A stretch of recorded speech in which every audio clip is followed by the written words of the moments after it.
जय महाकाल शिव गोरख मंदिर समिति में आपका स्वागत है। नमस्कार, मेरा नाम है नगद मोहन और आप देख रहे हैं मेरा चैनल शिव गोरख मंदिर समिति।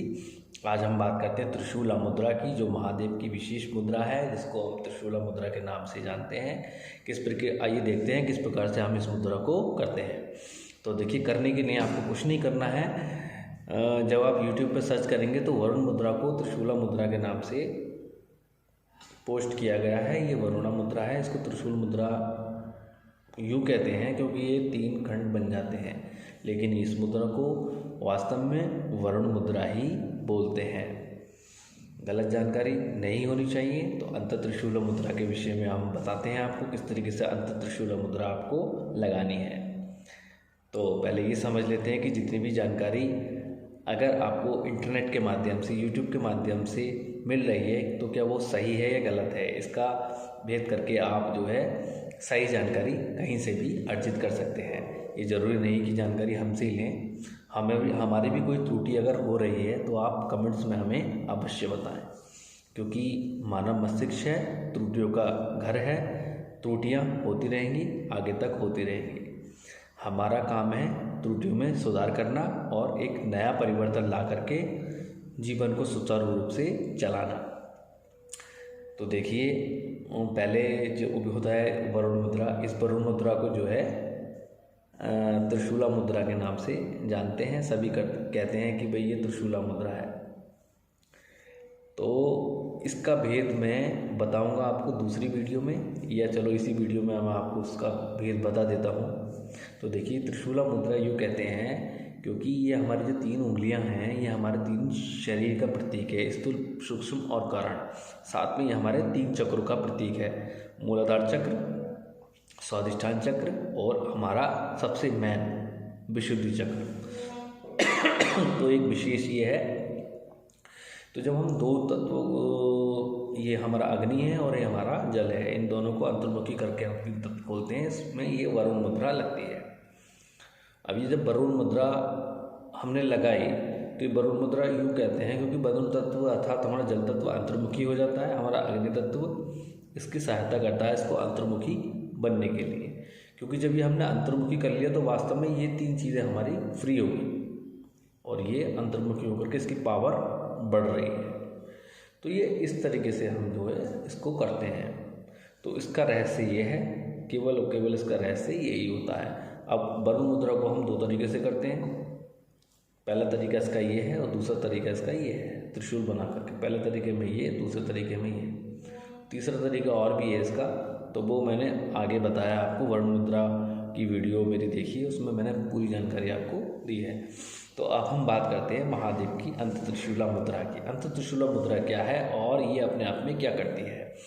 तो देखिए, जब हम एक ऐसी सिस्टम का निर्माण करते हैं, पहले ये जानिए कि महादेव का त्रिशूल क्या है। आपको ये जानना होगा कि महादेव का त्रिशूल क्या है और वो क्या कर सकता है। देखिए, महादेव के त्रिशूल में 3 खंड होते हैं, बीच का खंड, दायां खंड और बायां खंड। इसके साथ में 2 पुंज और बने हुए होते हैं नीचे की तरफ को। तो वो हमारी 5 उंगलियों का प्रतीक होते हैं, 5 चक्रों का प्रतीक है, जिसमें से 3 चक्र हमारे जो होते हैं वो हमारा पृथ्वी तत्व, हमारा वायु तत्व और हमारा आकाश तत्व का संबंध रखता है। साथ में दाएं और बाएं हमारे जल और अग्नि का प्रतीक होते हैं। यही हमारे मूलाधार चक्र, स्वाधिष्ठान, मणिपुर, अनाहत और विशुद्धि का प्रतीक हैं और 5 महाकोशों का प्रतीक भी होते हैं। साथ में 5 महावायु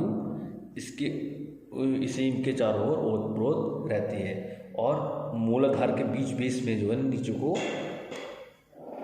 जो डंडा होता है वो हमारे ब्रह्म का अर्थात हमारे नाड़ियों का प्रतीक माना जाता है। तो हर एक चीज़ का एक पहलू है। तो अब हम क्या करेंगे, उस चीज़ को बनाएंगे दोबारा। किस तरीके से बना सकते हैं, तो हमें करनी होगी अंत त्रिशूला मुद्रा। अंत त्रिशूला मुद्रा करने के लिए हमें देखो इस तरीके से अपनी उन 3 जो वो हैं उसको इस तरीके से करना होगा। तो देखिए, ये हमने अपने 3 उंगलियों को ले लिया, ये 3 उंगलियों को ले लिया हमने इस तरीके से। तो ये देखिए, ये हमारी अभी वो मैं अंगूठी पहनी हूँ तो मुझसे मुद्रा बन नहीं रही है, लेकिन कोई नहीं, अभी बना लेते हैं। तो लो, इस तरीके से हमें करना है। तो देखिएगा, ये हमें इस तरीके से करनी होगी। इस तरीके से हाथ अपने लेने हैं आगे को ले करने के बाद में आपको ये कुछ इस तरीके से करना है। तो ये करने के बाद में आपको अनाहत चक्र और विशुद्धि चक्र के बीचों बीच में रखना होगा। ये कुछ इस तरीके से देखिएगा, इस तरीके से आपको रखना है। ये देखिएगा,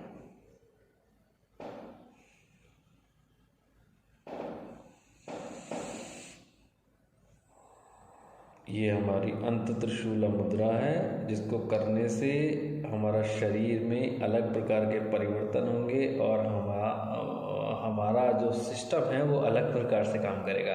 देखिएगा, ये देखो लग कितनी अच्छी रही है, ये देखने की बात है। मैं अभी ठीक से इसको बना नहीं पा रहा हूँ, लेकिन जब मैं ध्यान में बनाता हूँ तो बिल्कुल वो त्रिशूल के जैसे सदृश्य बनती है। ये देखिए, अभी मैं बना के दिखाता हूँ आपको, ये देखिएगा,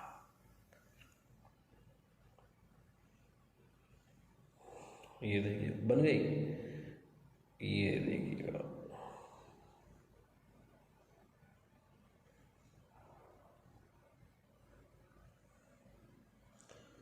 उसके साथ में करना क्या है आपको, मानसिक जप ओम के,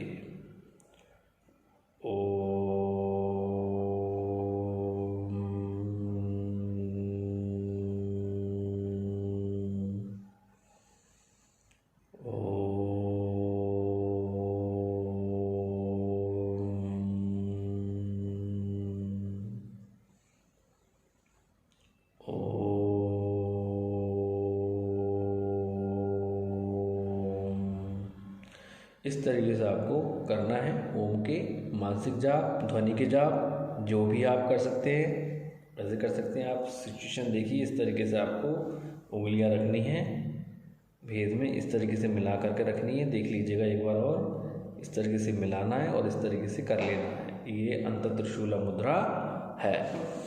तो ये देखिएगा, एक बार और देख लीजिएगा, इस तरीके से आपको करनी है। तो ये अपने आप में अद्भुत और अलौकिक है। आपको इसका अनुभव जब आप करेंगे तो आपको ऐसा लगेगा जैसे कि महादेव का जो सिस्टम है वो एक तरीके से आप उस त्रिशूल में ओतप्रोत हो गए, महादेव के त्रिशूल में ओतप्रोत हो गए, ऐसा अनुभव आप करेंगे इसमें। महादेव की तो अपनी माया ही अलग है, उनका सिस्टम पूरा अलग है, सब कुछ मामला बिल्कुल उनका ऐसा रहता है कि बस कोई है, सभी देवी देवता हैं, सबकी आराधना कर लोगे, लेकिन एक महादेव की आराधना एक ऐसी आराधना है जिसको करने के पश्चात आपको किसी और की आराधना की आवश्यकता नहीं होती है। खैर, ये कुछ नहीं, सब अपने आप में ही अलौकिक और अद्भुत होते हैं। जितने देवी देवता का आप चुनाव करते हैं, जितनी साधना आप की जाए कम ही कम है। और 5 देवी देवताओं की साधना अपने आप में बहुत महत्वपूर्ण और दिव्य है। जो भी साधना आप करें, मल्टी साधना करें तो ज़्यादा बेहतर आपके लिए होगा। मल्टी साधना का ही चुनाव आपको करना चाहिए, मेरी सलाह यही है। तो महादेव की अंत त्रिशूल मुद्रा है, तो ये आपने देखी किस प्रकार से आपको इसको करना है। तो देखिए, इसको करने के लिए आपको पहले महादेव का नमाण मुद्रा का ध्यान करना होगा, नमस्कार करना होगा। उसके बाद में आपको पद्मासन या सिद्धासन पर बैठ जाना है। सिद्धासन पर बैठने के बाद में आपको इस मुद्रा का पहले ध्यान करना है। ध्यान करने के बाद में जो भी मैंने इस वीडियो में एक्सप्लेन करा है, आपको बताया है, उसको देखते हुए आपको अंत त्रिशूल मुद्रा लगा लेनी है। लगाने के बाद में आपको कर्पूर गौरम कर्णावतारम संसार सारम भुजगेंद्रहरम सदा सतत हृदयारविंदे भवमोहानि सेतमामि ओम नमः शिवाय नमः ओम। इस मंत्र का जाप कर लेना है। जाप करने के बाद में ओम महादेव का पंचाक्षरी मंत्र, जिसको हम बोलते हैं ओम नमः शिवाय नमः, इसका जप करना है। तो आप एक अच्छा और एक दिव्य अनुभव इसमें कर पाएंगे। आपको अच्छी सफलता इसमें मिलेगी, अच्छा ज्ञान आप इसमें अर्जित करते हैं। और साथ में ग्रहों से संबंधित जितनी भी दिक्कतें परेशानियां हैं, शनि से संबंधित, राहु केतु से संबंधित, बृहस्पति बुध मंगल रवि सोम, जितने भी नवग्रह हैं उनसे संबंधित जितनी भी दिक्कतें परेशानियां आपको अगर जूझ रही हों तो वो सारी दिक्कतें आपको नहीं होंगी, ख़त्म हो जाएंगी और आप अच्छा और अच्छा जीवन पा सकेंगे। तो आप इसका अनुभव कीजिए और मुझे कमेंट्स में ज़रूर बताएं कि आपने जब इस मुद्रा को किया 15 से 20 मिनट तो आपको किस प्रकार से अनुभव हुआ। देखिए, जब आप कमेंट्स में मुझे बताते हैं तो मुझे ये ज्ञान हो जाता है कि वास्तव में जो भी मुद्रा मैं बता रहा हूँ उसका आप पूर्ण निष्ठा के साथ में कर रहे हैं और उसका ज्ञान अर्जित कर रहे हैं। तब मुझे यह लगने लगता है कि मैं आपको कुछ और जानकारी प्राप्त कराऊं। तो बिना रुके बिना झुके आपको मेरी मुद्राओं को देखना है और ज्ञान अर्जित कर लेना है। जितना ज्ञान अर्जित आप कर लेंगे अपने साथ साथ अपने परिवार, अपने समाज, अपने ब्रह्मांड का कल्याण करने में, जन कल्याण के लिए आप अग्रसर रहेंगे।